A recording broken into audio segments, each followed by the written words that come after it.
It's FA Cup sixth round time on this edition of the Big Match Revisited. Cup fever was all-consuming at Upton Park, where West Ham took on Aston Villa, and Bobby Robson's Ipswich Town were hoping to continue their fine form and seal a semi-final place. Welcome again to this special cup tie edition of the Big Match, and what drama we have for you as we bring you these ties from yesterday's sixth round of the FA Cup. The main match is West Ham United against Aston Villa, and also extensive highlights of Everton against Ipswich Town. Let's start with West Ham against Aston Villa, as the tension at Upton Park increased as that clock moved around towards 5 minutes to 3. And it really is like old times here at Upton Park, this all-ticket crowd tightly packed in, and it produces an atmosphere that is hardly beaten anywhere. And one of the important factors today could well be how youngsters on both sides settle into the battle. Players like 21-year-old Alvin Martin at the centre of the West Ham defence having such a great season, to say nothing of 17-year-old Paul Allen, who's now become such a valuable and busy part of West Ham's midfield. And on the Villa side, Paul's 19-year-old England youth captain, Brendan Ormsby, in for the suspended Alan Evans, and making a rare appearance at right back, Villa have 20-year-old Ivor Linton. He's in for the injured Kenny Swain, only the second full game that Ivor's had this season. These then are the teams. West Ham have Stuart Pearson fit to play again at number 8, but no Billy Bonds. It's a side that's unbeaten in its last 12 games, but still regards progress in the FA Cup as a bonus, with promotion back to the First Division as their outstanding priority. As for Aston Villa, well, they had that problem when Alan Evans was sent off at Brighton on Monday, so he misses this cup tie, but familiar names to Londoners, goalkeeper Jimmy Rimmer, so long at Arsenal of course, and now winning his place in a number 11 midfield shirt, Terry Bullivant, formerly of Fulham. The referee today is David Richardson of Great Harwood in Lancashire. He referees the League Cup final at Wembley next week. But the first duty for referee Richardson today is to call the two teams together to observe a moment's silence in respect of Mr. Alan Hardacre of the Football League, who died earlier this week.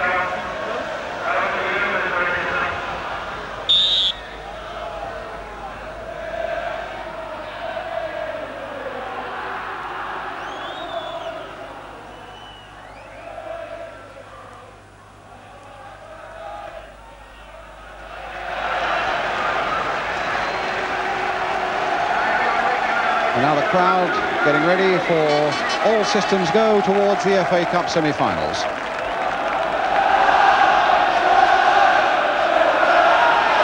And it's Aston Villa who get us away in white shirts, light blue shorts. West Ham in their customary claret and blue and white shorts. An early touch of the ball there for Jimmy Rimmer, a really heavy shower about 10 minutes ago. It'll make the top a little bit greasy. Brush with a header there. Only the third time these two great old clubs in fact have met in the FA Cup, and the first time ever at Upton Park. Way back in 1912-13, Villa won 5-0. In 1977 they won 3-0. And so West Ham have a little bit of revenge to play for as well today. This is Linton. Taken out of it by Devonshire.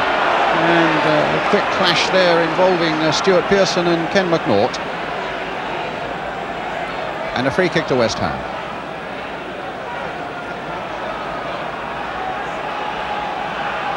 Paul Brush with the free kick. Brooking. Well, maybe his calm head will get things going the way West Ham want it this afternoon in the tension of this cup tie. The ball coming through to Ray Stewart, and a throw to Aston Villa.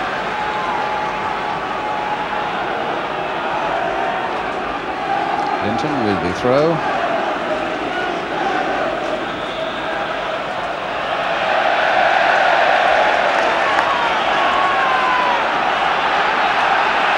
And another chance for West Ham to put pressure on this Aston Villa defence, although Villa have unbeaten in the last 6 games, having a good little run towards the top of the First Division at the moment. And it's going to be Brush with a good long throw there for West Ham. Martin was right in there as well. And in the end, it's Mortimer who turns it away. West Ham appealing for a corner, but I think it's going to be a throw. No, wrong, it's going to be a corner. No, Brooking's wrong, it's going to be a throw.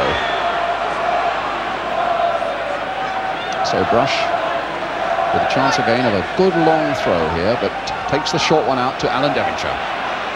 Brooking. Oh, what a lovely ball by Brooking for Devonshire, played in there, and my word, that was nearly a touch in there by Pike, but it was McNaught who finally hooked that away when West Ham could have made such an important quick strike. What a ball by Brooking it was, though, that let Devonshire get in there, that low, devastating cross, which could so easily have had Villa in real trouble. Lampard. Cross. Oh, that fell nicely for West Ham, but sadly the whistle had gone and there was no advantage. Lampard now. Brooking. Oh, that was played straight at Linton. Devonshire.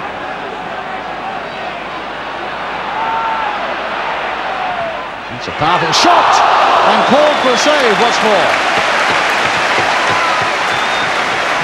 Well, Devonshire really let fly there. And the corner taken already. And Rimmer with the save. And they've got to take it again.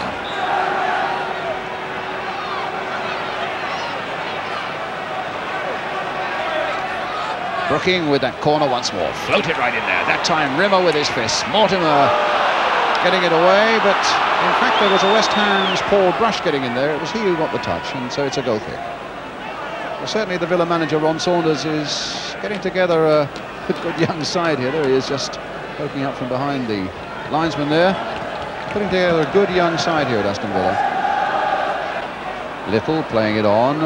Martin only half getting it away, and Cowan's trying to play it in. Lampard, Paul Allen looking to take charge of this situation. It was growing a little bit difficult for West Ham, but it's funny, Allen must have thought he heard a whistle, but there was no whistle there, and they could still be in trouble. They could still be in trouble, but in the end the ball goes right across that 6-yard area and behind. Well, it's a corner for Villa, and it's going to be taken by Des Bremner or Dennis Mortimer. Ken McNaught has come right up into the 6-yard area on the West Ham goal line. In fact, as Mortimer, the Aston Villa captain, takes this corner. Not much of a run-up, and it was Pearson's header that got it away, not very far. Here's Bremner looking to cross it again. Brooking just shoveling that one away. Linton coming in quickly. Nice little touchdown there by Mortimer for Linton again, and it was a question of getting it anywhere there to get a little bit of breathing space. And Lampard getting it away this time, but only as far as McNaught. Not a very good clearance there by Lampard. Good play here by Aston Villa. A little back heel by Little, and now it comes for Cowans. Driving one in there, but Parks without a problem.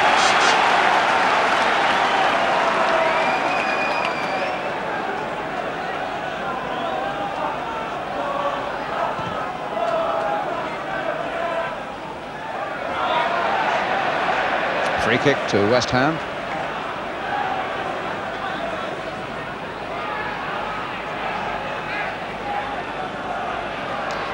Pearson being watched by Ormsby, and McNaught's header getting the clearance in for Villa.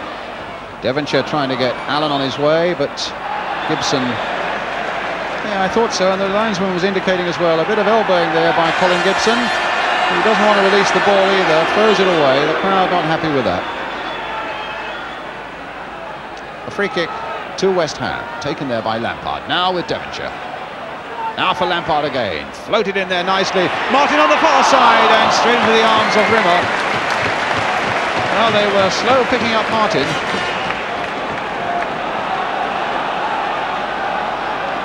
Now Mortimer. This game beginning to warm up now. A foul that time by Devonshire and a free kick.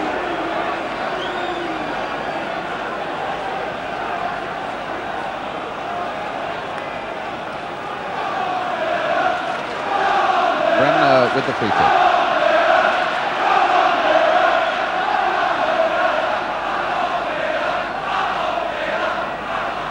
Bremner with Aston Villa's free kick.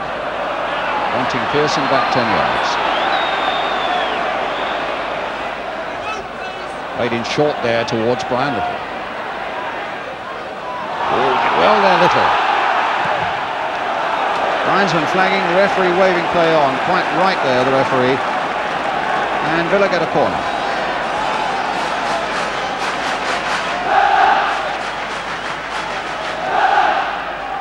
This time it is Des Bremner with it.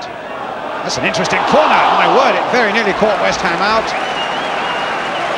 Going over the head of Phil Parkes to Brian Little behind him. Here's the free kick coming in now, the corner coming in now, beyond Parkes.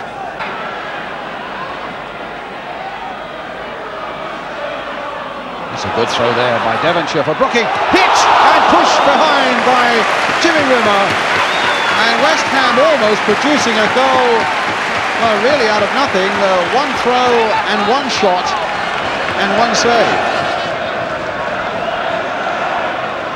North with the free kick. Oh, and Mortimer! Well, Devonshire started to go with him and for some reason stopped. And that free kick could have spelt the most awful trouble for West Ham. Floated there by Mortimer. And Devonshire suddenly stopped jumping, but not Mortimer, and that was just wide of that goal.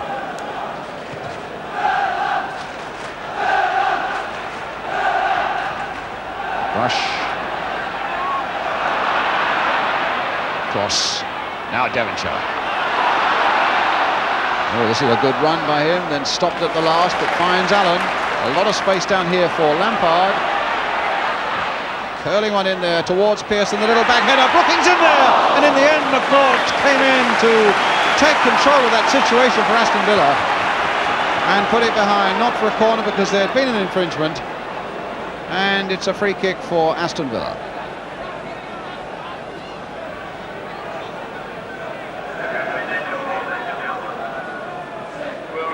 Well, the feet apparently were high. That was what the referee indicated as McNaught came in.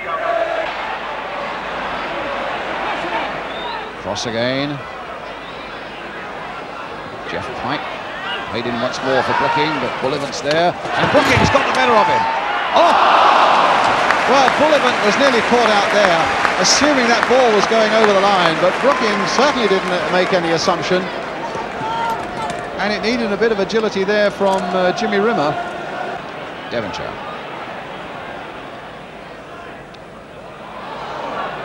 Collision there between Mortimer and Pearson, but it's Devonshire who's on the ball.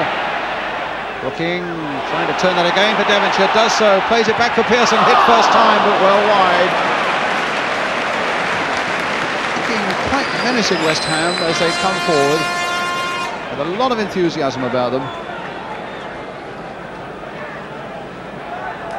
It's inevitable that Brooking somewhere would be involved, and it was a great piece of aggressive work there by Devonshire, getting it back to Pearson. Devonshire, Brooking outside him. That's a great Brooking cross again towards Elvin Martin. There's his header, but it's wide.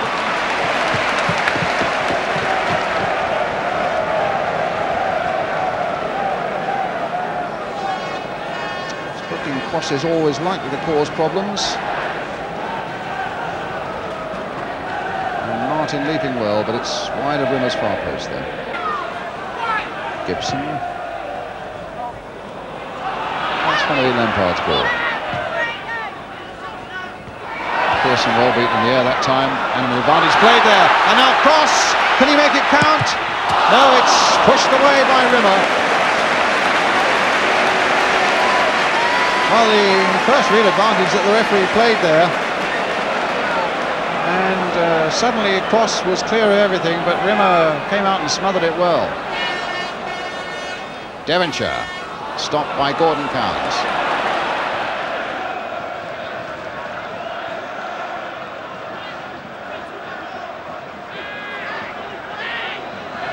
Pearson, oh my word, well, that was an advantage played because West Ham in possession, but Brendan Ormsby was all over Pearson. But here's Pike taking that from Cross, going to the byline, a little pull back there, and once again not quite enough height on it, and Rimmer was able to grab it and save Aston Villa, but terrific run there by Pike though. And as it's crossed in, it's Rimmer who pulls it down. Pearson jumping again. Playing it off here for Pike. Played in again for Brooking. He's gone clear once more to the byline. Played in there once more, and Pearson couldn't get the touch that would have counted. It's amazing that one of those crosses, surely sooner or later from Brooking, has got to be made to pay. Lampard this time. Mortimer's header away. Here's Cowans again for Aston Villa. Linton making the break. And Brush go on the ground getting it away, but only as far as Cowans. That's Lampard's ball. Here's Brooking, letting it run. The crowd always sensing something when Brooking gets hold of this ball. Played this time for Cross and hit straight at Rimmer, and Cross can't get the rebound. But again, inspired by Brooking, here he is again. Perfect pass there. Beautifully waited for Cross to take it up, and Rimmer saving at the second goal.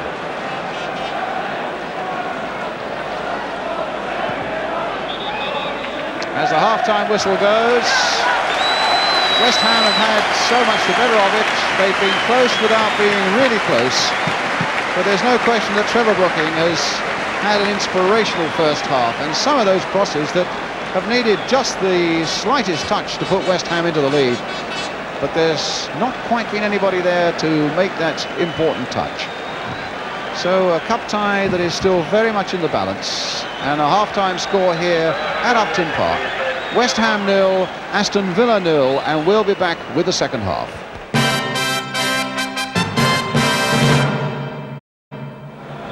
Welcome back to Upton Park. At the start of this second half of this six-round cup tie, West Ham now attacking the goal to our left. Pearson. And now Devonshire. West Ham who've beaten West Bromwich Albion, Orient and Swansea to get this far. Villa, Bristol Rovers, Cambridge and Blackburn all away. Took a replay, of course, against Blackburn, but originally drawn away on all three occasions.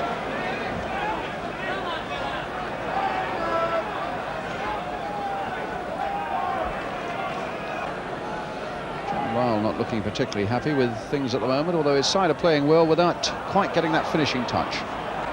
Brooking. Across by him, and Pearson's header. Well, usually the Pearson trademark when Brooking puts those sort of crosses in is a glancing header, and a glancing header then might have made all the difference. A little touch there coming up from Devonshire. Brooking in fact deciding he wants to take control of the whole thing. A turn and a cross. Pearson's header wasn't right. Leading the game towards Brooking, just that fraction too far ahead of him though. Linton getting it away, not very far, straight to Paul Brush in fact. That's a free kick, a foul by Mortimer. Now can West Ham produce something from this? Paul Brush, not too badly hurt.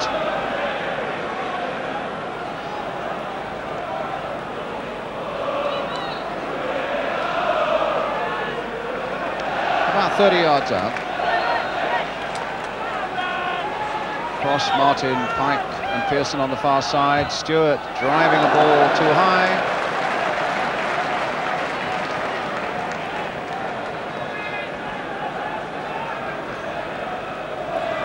Never really a danger here for Aston Villa. It's fairly optimistic for Ray Stewart. As you see, Rimmer hardly bothered to move. Cowans trying to get Donovan going, and an obstruction there by Stewart,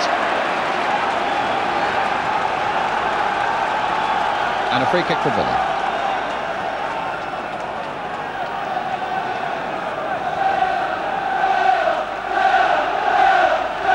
Not only are Aston Villa growing in confidence, but their fans are now making more noise than the West Ham fans.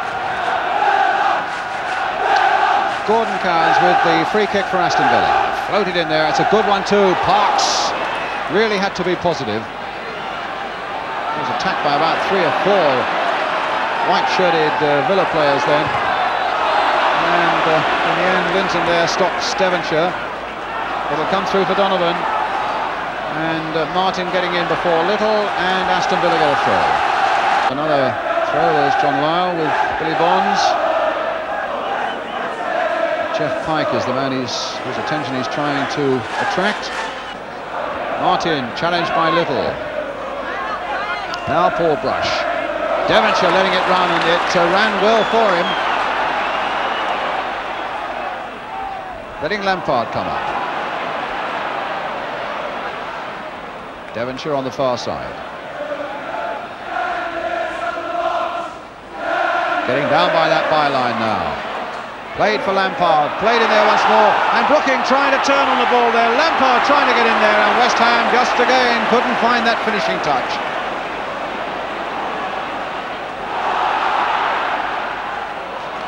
What a recovery there by Stewart. Well, Devonshire, who had an awful lot to do in the whole of that move, gets along this byline here, plays it to Lampard, played in there. They claimed a handball there, but nothing was given, and West Ham couldn't find the touch. Turned in nicely there by Brush for Brooking, trying to get Brush down by that byline, and he does so, but it could be Pike's header, and it's into the side netting. Terrific bit of play there by West Ham, not least by Paul Brush, who played it in the first place. Brooking played it down to him, and he just got to it before it crossed the line there. Great run by the left back here, and suddenly Rimmer was stranded, as you can see, and Pike couldn't quite guide the header down into the goal. A 0-0 the score, and on the left, John Barnwell, the manager of Wolves. That won't please him, because it means that there will be a replay if it's level at full time. That means that his side, Wolves, won't play Villa this week, which in turn means that Andy Gray won't get rid of his one-match suspension. It means that Andy Gray would miss the League Cup final.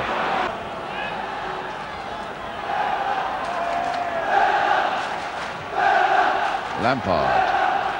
Cross, yes, charged in the back, a free kick.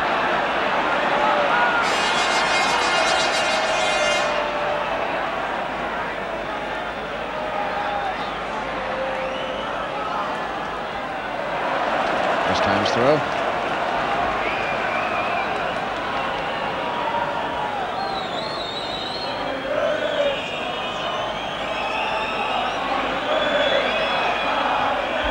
Crossed in by Devonshire once more. Lampard had gone right in there. Brooking, there's the cross by him. Fisted away that time by Rimmer. Martin trying to turn it back again. And they're under a lot of pressure now until the end. Gordon Cowans puts it behind for the West Ham corner.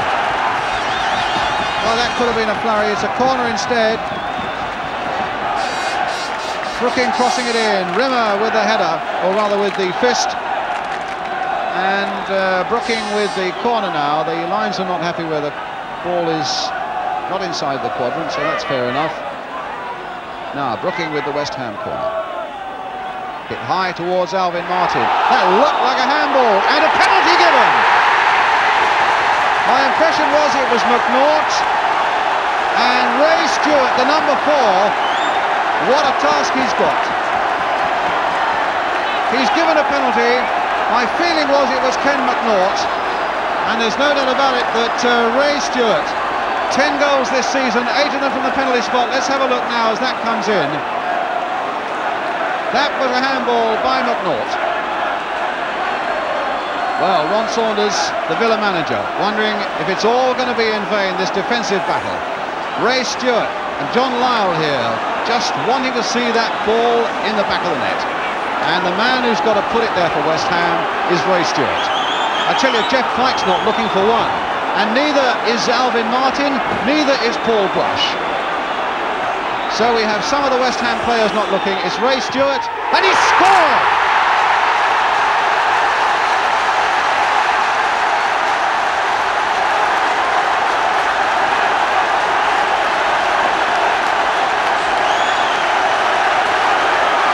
Come back, says John Lyle. It's not a business of just congratulations, it's a business now of playing out the last seconds of the game. And Ray Stewart, the young Scot who's come down to West Ham this season and has had a terrific season for them, could well be the fellow who's put West Ham into the semi-finals. Now, West Ham have to hold out, but it's only seconds remaining now. Donovan going forward. And it's a free kick for Aston Villa. That was a silly, clumsy challenge there on Donovan, and so maybe yet Aston Villa can find a way out of the wood.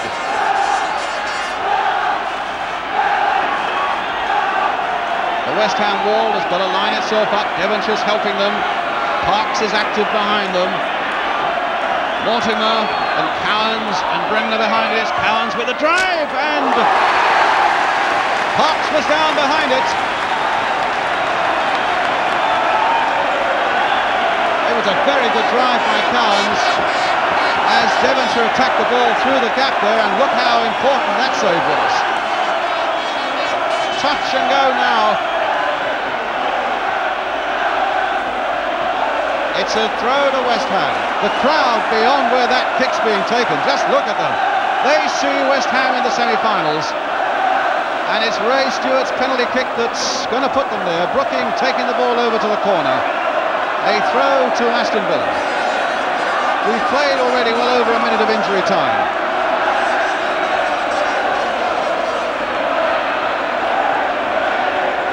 Pike with the cross. David Cross trying to get the header in, but it was too high for him. Mortimer battling with Brooking.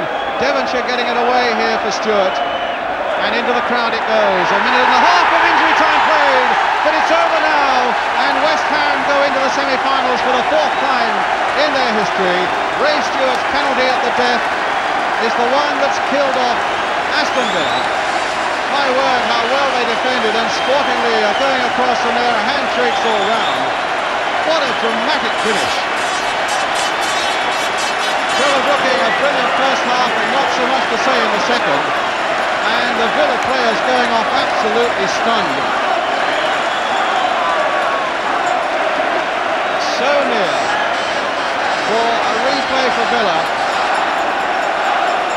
And there's Ken McNaught going through the picture there. It was his handball. And so it's West Ham in the semi-finals. A final score then at an Upton Park that has been, well, a little subdued for quite a long time, but erupted now. A full-time score. West Ham 1, Aston Villa 0. Well, there could hardly have been a more dramatic finish to a sixth-round tie than that. At West Ham in the semi-finals for only the fourth time in their history, and it's the first time they've beaten Aston Villa in the FA Cup. And now, as we talk to the men who are right at the heart of that drama, you have to spare a thought for the Aston Villa manager, Ron Saunders. He must have felt that Villa had got at least a replay. But then, of course, came that penalty in the last minute. Well, I've looked at it about a dozen times here, very slowly. They've been taking it backwards and forwards. And it looks an absolute freak that Ken is up there. And it looks certainly as if one of their attackers, as he jumps up, Ken is up slightly before him. As Ken starts to come down, his arm is more or less taken up, not just knocked up. I feel the fella's shoulder. Their centre-half pushed my hand up onto the ball. So how a referee can give that, I don't know. You believe that Alvin Martin pushed your hand up onto the ball, Ken? I think you can actually see it as he comes in on the edge of your screen. I come in across him and I'm trying to get more height. Yeah, I think my arm came off his shoulder and forced it onto the wall. What did you say to the ref at that point? Well, I just asked him who handled it, and he told me not to get involved. But, I mean, if I've touched the ball, I think I'm involved. Well, in fairness, I wouldn't like to say whether it was handball or not. I was on the line by then, and a big high ball went in the box, and the referee gave it automatically. In fairness, one or two of our lads felt it was a penalty, and I would just have to accept that. But unfortunately, I couldn't give you a definite opinion whether it was or not. We got a picture of you making signs to somebody about going forward at that point, just before the kick was taken. Do you recall that? Yes, all I was trying to do was to get one or two of the lads to go up to Ray and say, just be patient, do it in your time, rather than be involved in the emotion of the game, because I think that's a very important thing, whether you're a player or a manager, that you don't get too involved in the emotion. You still remain what I call calm and calculated. They started arguing, like it's typical, teams arguing, try and put the player off. So I just went away and I looked in the sky and things like that. And then I put the ball in the spot and then I just knew where I was putting it and just stuck it away. And half the team weren't looking, I think. That's true. Yeah. About 5 of them were not looking. They told me when in the dressing room that they weren't looking. Yeah. So you looked up at the sky and you thought, well, now I've got to face maybe the most important moment in my career, Yeah, I suppose. if I scored it like I did, it was finished, and if I missed it, the game was finished. Yes. That's the way I looked at it anyway, because I knew it was nearly time up. I think we should take you through that moment again, don't you? Well, as you actually put the ball on the spot. So what about this now? Had you made up your mind at that moment Well, I exactly? knew where I was putting it. Jimmy Rimmer showed me, I think he showed me more with his left-hand side than he did with his right. And I knew where I was putting it anyway. 9 penalties, well, it's 8 you've already scored from. Yeah. Oh, that'll do me. Yeah, there was a fair bit of jubilation immediately after that as well, wasn't there? Eh? I thought, well, the time I got back, the whistle would go for full time. That's how near I thought it was to the end. But they nearly scored. Phil Parks made a great save at the death. Yes. That Who was it who gave away the free kick there? I did. I gave it away. For the semi-final. Marvellous, Brian, yes. Someone said to me in there, we'll take any of the 3 teams on a bad day, and I think that's fair comment. Yeah, well done, West Ham. That last-minute penalty, though, had other repercussions because it means that Andy Gray of Wolves sits out his one-match suspension when Wolves meet Villa in the league this midweek, so he can play in next Saturday's League Cup final. In fact, Andy tells us he deliberately kept clear of all radio and television progress reports from Upton Park yesterday, heard the good news in the results sequence. All right, coming up next, more cup tie action as seen by 45,000 fans at Goodison Park yesterday as Everton faced Ipswich Town. There's a good look at your letters too this week, which I think you'll enjoy, and that comes up after this break. Well, now it's time for our second cup tie, Everton against Ipswich Town. Something of a grudge match in a way, because it was only a matter of a month ago that Ipswich went to Everton and won 4-0. Let's see how it works out this time as we join the cameras of Granada Television with the commentator Gerald Sinstadt and Everton in the dark shirts. Gate stopped. Easter. Foul given against Osman. And the kick quickly taken by Megson. Kidd. Latchford in the middle. McBride. And that's Goodman who'd stayed up. And Mexon's header is deflected, but Cooper can get to it. Megson in a good position, got the header. The cross from Goodman. Mexon's header was deflected, and that helped Cooper. Now Burley. Mariner breaking right, Gates through the middle. That's played for Gates. And he's in for a shot, and he's just curled it over. Eric Gates, the man whose runs from deep worried Manchester United, getting away here, pursued by Megson, still gets his shot over Wood, but it just curls over the angle. Well, Manchester United were so worried about Eric Gates that they put Martin Buchan on him and paid the penalty for the disorganisation. That caused them. Now we see why they were worried about the threat.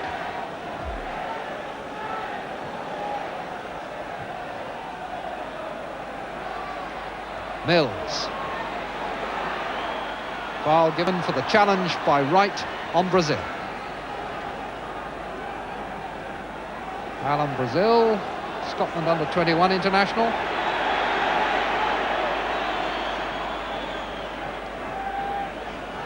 And Nick Mills, the Ipswich skipper, to take the free kick.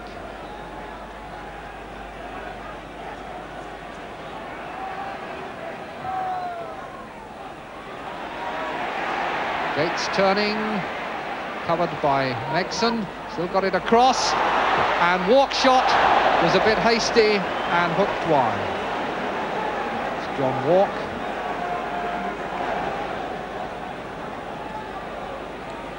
Good turn by Gates again.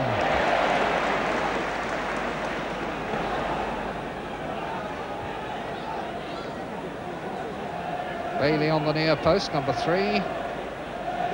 Mills waiting to take the corner again. This time hit a bit wider. Latchford. Walk. Given back to him by Butcher. Brazil. Wiggled it out well. And Mariner was coming in, and that was a good save by Wood. It was a very cunning ball played in by Brazil with the right foot. Useful ball in after he'd made himself the space, and Mariner is coming in here, and Wood has to make a good, quick, brave save. Mariner, flick off to Brazil. Now can he turn? He's cleared by Easto to Latchford, whose header took it back in, then Wright takes it out again. Walk, and now here's Brazil in the clear and onside. Saved by Wood, and he may have been hurt in the process. Did very well there, and that was, I am sure, very painful for George Wood. There was no offside here. Brazil absolutely in the clear, and Wood coming out, trapped that right in the groin.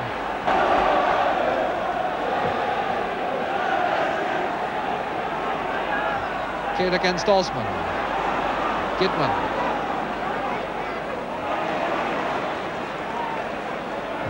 Gidman crossing well, not quite far enough.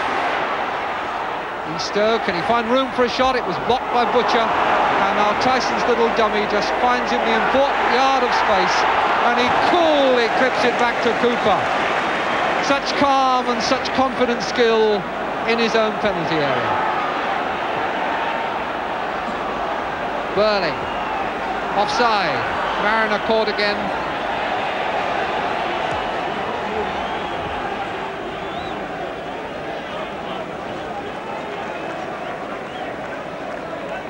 The way Tyson sorted out that in the penalty area a minute or two ago isn't what you recommend to schoolboys, but it's the class of a real international.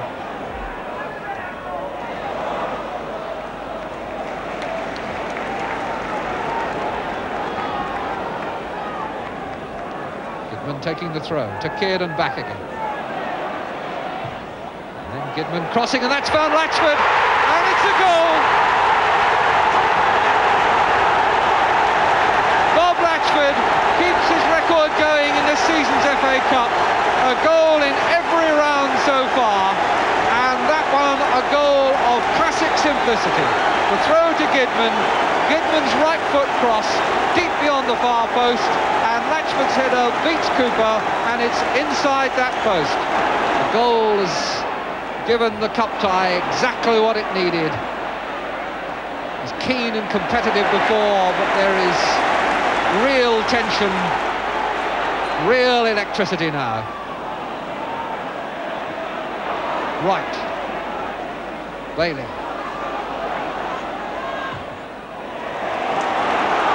Gidman again in this free roll and trying the shot. It was a cracker. John Gidman picking up in midfield. Everton content just to leave three at the back. Gidman profiting from the freedom, and he's no more than a yard wide. The pressure building up from Everton, and Ipswich can't find a way of springing it at the moment. And they'll be under the collar again from this free kick with a trip on Megson. Arnie Muren was the offender.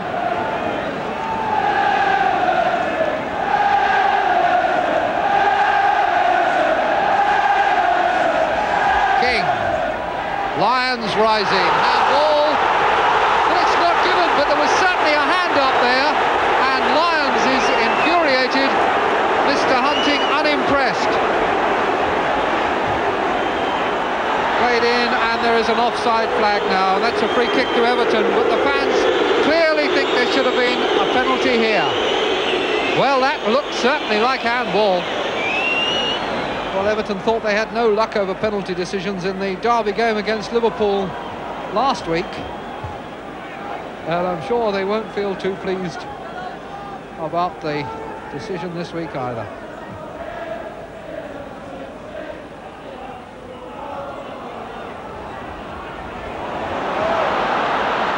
Brazil put away here by Muren, and a touch by Wood for the corner. I think it might just have been missing the far post in any case, but Wood was taking no chances. Real spring across there to turn it wide. John Walk, who missed last week's game because of the death of his father, perhaps hasn't trained fully, gives way to Kevin Beattie.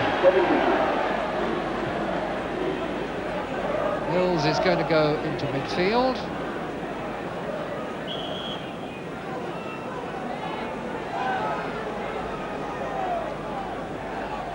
looks very much like an all-out commitment to attack, because Beattie has taken up a position up front.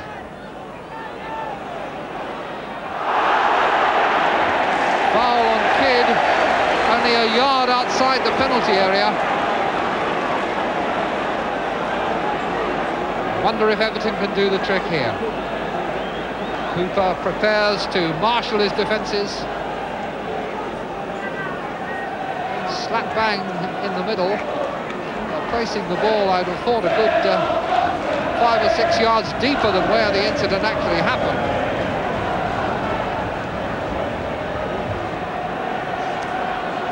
Tricky for the goalkeeper, this one. It's right in the middle. He doesn't seem entirely sure that the wall is covering his right-hand post. King for Kidd. It's good enough. Cooper was worried about that ball all the time, and he was dead right. You can see there the gap to the left, and Kidd finds it unerringly. Ball was swerving away from Cooper, and Everton surely have got it now. The Everton bench, no sign of elation. They've had too many disappointments this season to celebrate prematurely. Kidd.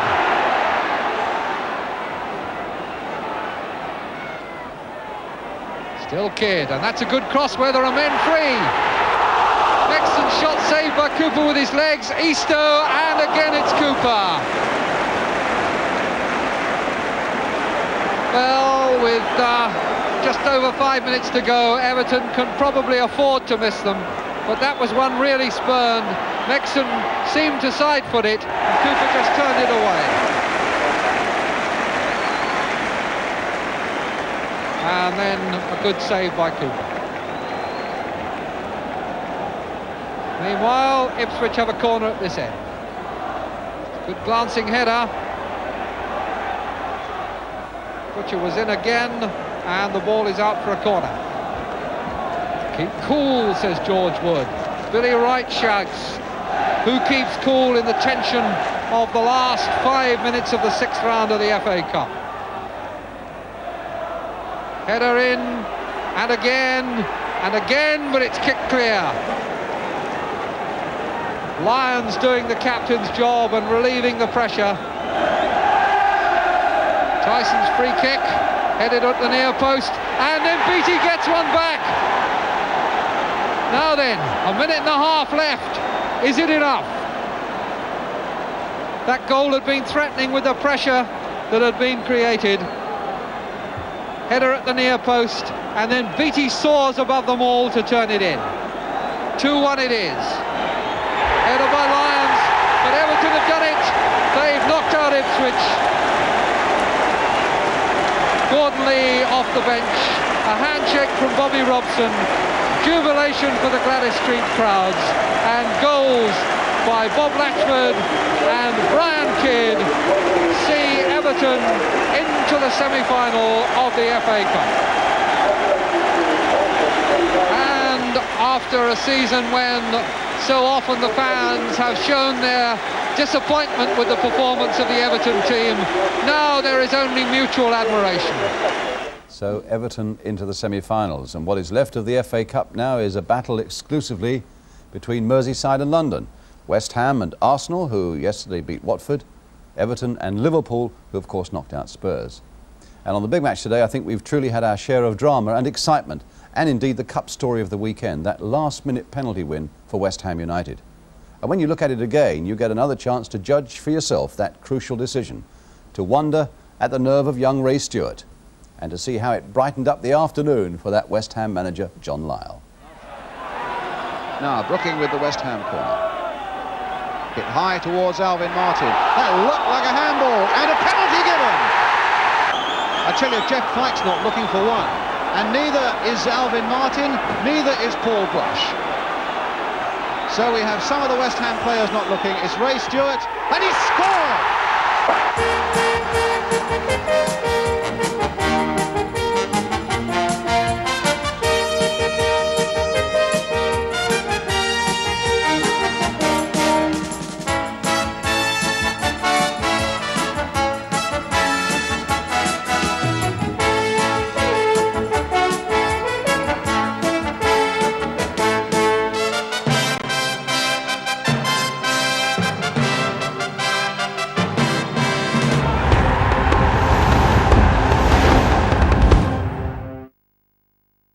more great drama. That's a big tick from me. Trust the Trader, sponsoring ITV4 Daytime. Just a Trader.